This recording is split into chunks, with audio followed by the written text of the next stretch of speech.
Halo Mario Booster, selamat datang kembali di channel Mario Angelo. Di video kali ini kita akan membahas mengenai animasi Your Friendly Neighborhood Spider-Man yang untuk memunculkan 3 episode sekaligus yang kita breakdown semuanya sampai tuntas. Dan ternyata makin kesini kisahnya makin unik untuk diikuti. Dan gue sebagai fans Spider-Man akhirnya gue cukup suka mengenai animasi ini ya. Terlepas ya dari berbagai macam agenda-agenda woke-woke yang ada pada animasi yang satu ini cuy. Oke?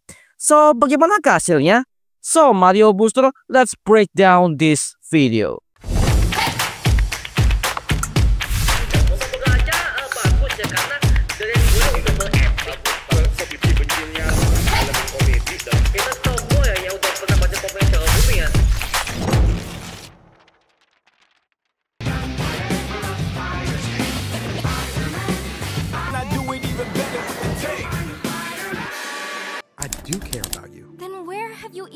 Diawali dengan Lonnie Lincoln yang kini udah mendapatkan alter egonya sebagai Tombstone dari geng 110th Street di Harlem. Perubahan sikap Lonnie ini memang udah kita lihat semenjak adiknya yang bernama Dre udah ikut dalam geng 110th Street karena merasa nggak setara dengan kakaknya yang berprestasi di sekolahnya. Lonnie sebenarnya melakukan ini semua karena dia ingin melindungi keluarganya dari incaran geng 110 dan juga Scorpion yang udah mengetahui dirinya. Makanya dia rela untuk meninggalkan semua kepentingan pribadinya demi keselamatan keluarganya sendiri. Bahkan di sekolahnya, Lonnie Lincoln udah beberapa kali gak masuk sekolah karena geng Scorpion akan datang untuk menyerang gengnya tersebut. Di sebuah pesta acara amal, Norman Osborn menemui beberapa petinggi negara, termasuk juga sekretaris Thaddeus Thunderbolt Ross, yang dimana Norman Osborn bersedia untuk bantunya dengan sumber daya Oscorp untuk mencari para buronan anggota Avengers yang gak setuju mengenai perjanjian Sokovia Accords. Yang dimana hal ini membuat kita callback kepada film Captain America Civil War di bagian ending,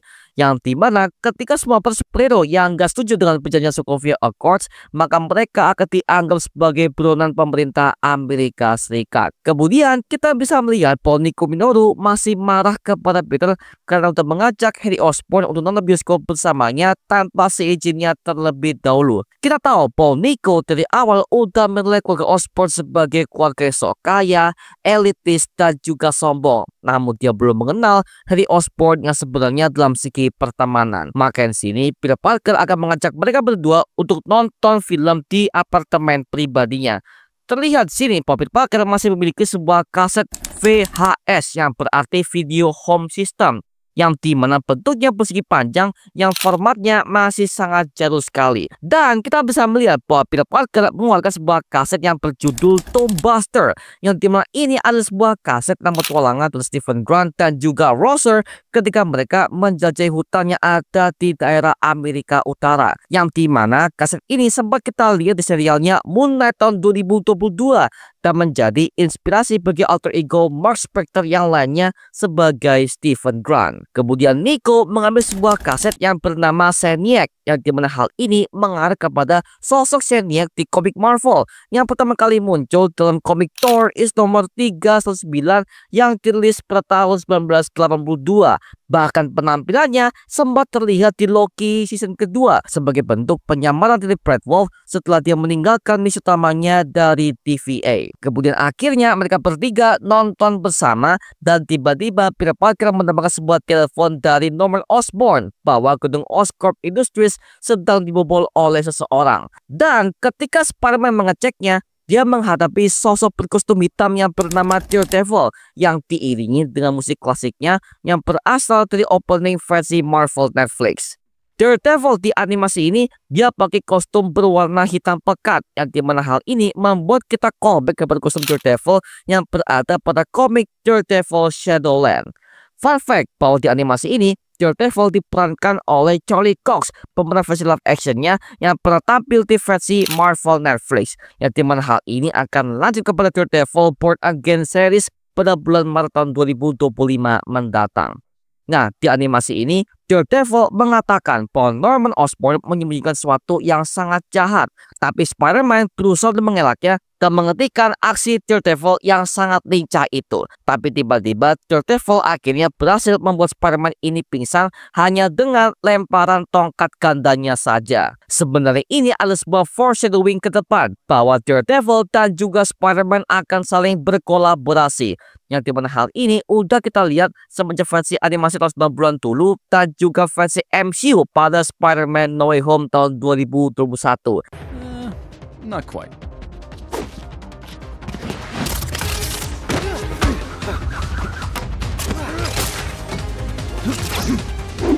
Track kid.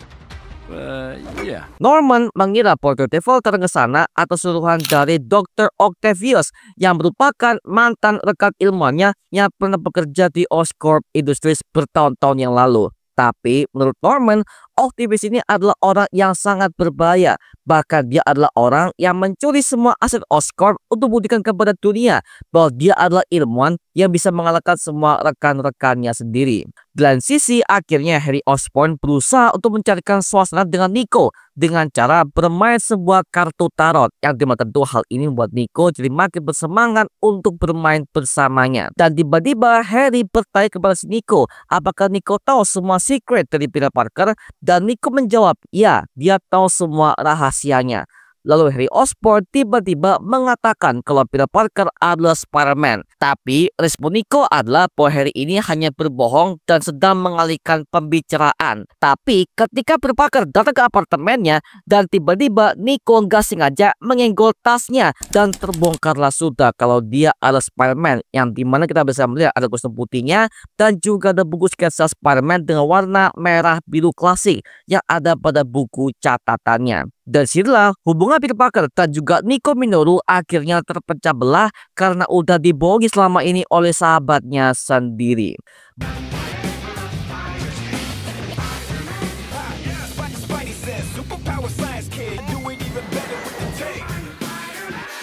Nico, wait! Sorry, excuse me. Nico, please, just talk to me. Dynamic duo possibly fight about. Berlanjut kepada episode ke-7 yang dimana akhirnya Nico Minoru udah mulai ngambek kepada Peter Parker yang selama ini berbohong kepadanya kalau dia adalah Spider-Man. Ketika dia sulit untuk menjelaskannya, tiba-tiba Peter Parker bertemu dengan Pearl yang lagi bersedih di depan gedung sekolahnya. Dan akhirnya si Pearl ini curhat kepada Peter mengenai hubungannya dengan si Lonely Lincoln yang akhir-akhir ini udah mulai menjauh dan juga udah mulai gak masuk sekolah selama beberapa hari ke depan. Dan tiba-tiba saja Pearl mendapatkan sebuah pesan dari adiknya Lonnie yang bernama Dre untuk menceritakan semuanya mengenai apa yang terjadi kepada Lonnie selama ini. Dan ternyata Pearl mengunjungi markas 110th Street dan akhirnya dia bertemu dengan si Lonnie Lincoln yang dimana dia terkejut bahwa pacarnya adalah anggota gangster yang ada di daerah Harlem. Dan tiba-tiba mereka semua itu lagi berjaga-jaga untuk menghadapi serangan dari para geng Scorpion. Dan tiba-tiba aja McGargan datang ke markas mereka sambil pakai armor Scorpion miliknya. Dan ternyata dia menyewa jasa dari Dr. Octavius alias Doc Ock yang selama ini udah berperan banyak dalam memberikan semua berbagai macam weapon canggih untuk digunakan oleh para kriminal tingkat rendah yang ada di kota New York. Jujur ya, armor Scorpion di animasi ini gue sebagai fans Marvel jujur kurang suka karena armornya tidak satu badan full, hanya dari badan dari bagian atasnya doang lagi, dan juga nggak pakai topeng klasiknya seperti versi komik dan juga game PS4-nya.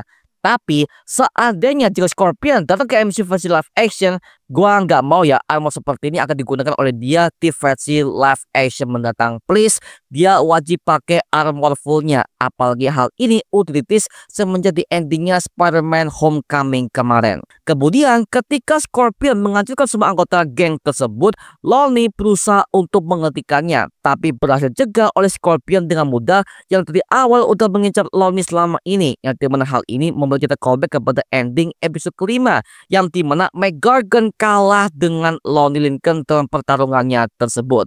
Tapi tiba-tiba Spider-Man datang dengan tepat waktunya dan menyelamatkan Lonnie dan juga Pearl yang masih dijebak di daerah di situ. Yang dimana akhirnya Spider-Man berusaha untuk menghentikan aksi Scorpion yang lagi membabi buta di markas tersebut. Nah, di animasi ini Scorpion memanggil Spider-Man dengan sebutan Arañas, yang dimana nama ini pernah muncul dalam film Madame Web karapan Sony Spider-Man Universe, yang dimana ada sebuah suku yang bernama Las Arañas, sebuah suku manusia laba-laba yang berada di hutan Amazon di daerah Peru. Tapi lambat laun kemudian Scorpion hampir berhasil membunuh Spider-Man, sementara Norman Osborn berhasil melacak keberadaan sinyal lokasi dari Doc Ock dan akhirnya dia memerintahkan Thaddeus Ross untuk segera menangkapnya.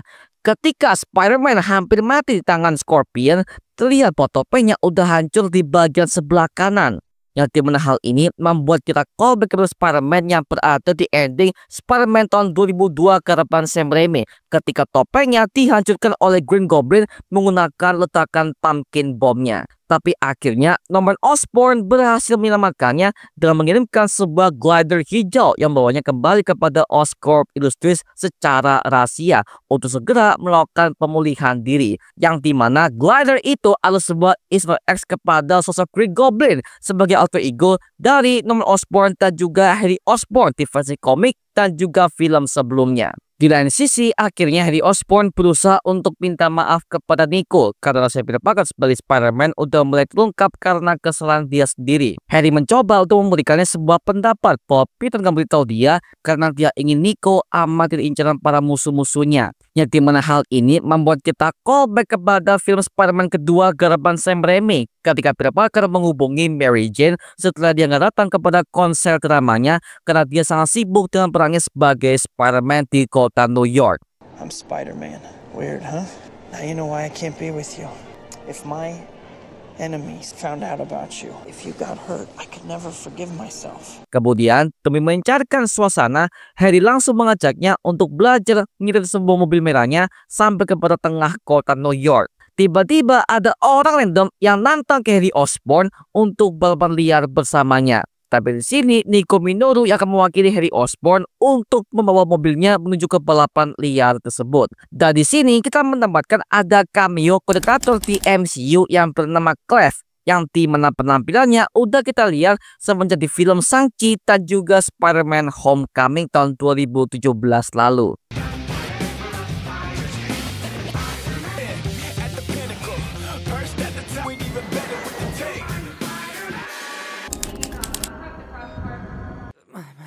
It's okay, Peter.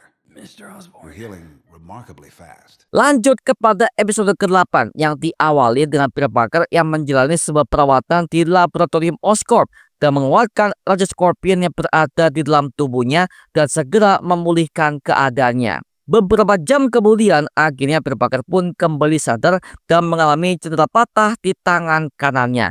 Dan dia merasa gak yakin dengan kemampuannya sebagai Spider-Man. Bahkan sampai ada sebuah art di bagian openingnya yang menggambarkan kalau Peter Parker membuang kostum Spider-Man-nya di tong sampah.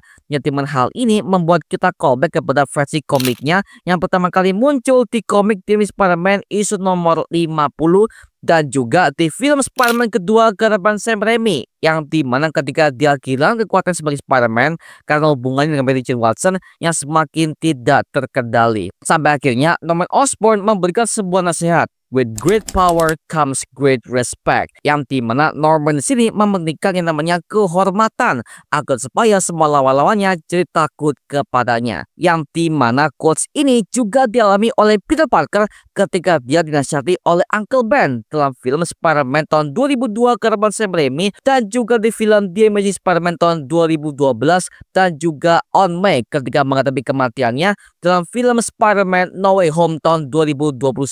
Jadi di animasi ini, Norman sebagai mentornya memberikan nasihat kepada Peter Parker bahwa dia tetap harus berjuang dan jangan pernah menyerah dalam misi utamanya sebagai Spider-Man. Kemudian ketika Peter Parker pulang ke apartemennya dan Om May terkejut bahwa Peter Parker ini pulang dengan keadaan yang penuh babak belur, dan dia berbohong kepada Om May bahwa dia ini terjatuh dari skateboardnya ketika dia bermain bersama dengan Harry Osborn di apartemennya. Sampai akhirnya Peter Parker memeluk Om May sebagai sebuah tanda bahwa dia nggak ingin Om May tahu bahwa dirinya adalah Spider-Man. Tapi ada kemungkinan Om May akan tahu kalau Peter Parker adalah Spider-Man, yang dimana hal ini mungkin aja akan terjadi di bagian ending animasi tersebut. Kemudian tiba-tiba aja Doc Ock ditangkap oleh Thaddeus Stadler Portos yang membawa para pasukan kepolisian bersamanya. Tapi di sini Doc Ock akhirnya menyerang beberapa petugas dengan tentakelnya yang berada di markasnya tersebut. Yang uniknya tentakel itu belum menempel di punggungnya seperti versi komik, yang dimana adegan ini membuat kita callback kepada tentakel Doc Ock yang membunuh semua para dokter yang akan membedahnya dalam film Spider-Man kedua garapan Sam Raimi tahun 2004 silam. Tapi tiba-tiba Iron Man datang menghadangnya dan siap untuk menyerangnya. Dari sini Doc Ock akhirnya menyerah dan gak bisa melawan kepungan mereka semua. Nah, by the way, kita bisa melihat armor Iron Man di animasi ini, dia masih pakai armor Mark III-nya, yang dimana kita bisa melihat dari reaktornya dan juga kostumnya. Ini masih reaktor yang sangat jadul banget dari versi tahun 2008 silam. Jadi ada kemungkinan di animasi ini Tony Stark membuatkan berbagai macam armor Iron Man seperti kita lihat dalam film Iron Man ketiga tahun 2013 silam pada timeline utama MCU Earth 616. Lalu ketika Peter Parker pulang ke apartemennya, dia melihat sebuah foto dirinya dan juga Om May dan juga Uncle Ben di sebuah kulkas. Akhirnya untuk pertama kalinya kita mendapatkan sebuah foto Uncle Ben di versi animasi ini, yang dimana model tokohnya seperti versi The Amazing Spider-Man tahun 2012 yang diperankan oleh Martin Sheen. Not choice, responsibility. He didn't think it was his responsibility to... Come on, how dare you? How dare I? How dare you? Kemudian di Harlem, akhirnya geng ini berkumpul di sebuah lokasi tersembunyi karena Dawn mendapatkan sebuah petunjuk di mana Gorgon mendapatkan armor besi tersebut setelah mereka diserang oleh Scorpion di episode ke-7 kemarin. Dan tiba-tiba mereka bertemu dengan sang informan tersebut, yaitu Chameleon alias Dimitris Mediakov, yang ternyata pakai topeng putih seperti versi komiknya. Dan dia mengatakan bahwa dia tahu lokasi itu dan memberikan kepada Dawn berupa sebuah peta lokasi. Ada kemungkinan di animasi ini Dawn akan memanfaatkan Ronnie Lincoln untuk menjadi percobaan dari Doc Ock sebagai Tombstone, yang kemudian tampilannya akan selaras seperti versi komiknya. The angry drug lord drank alone.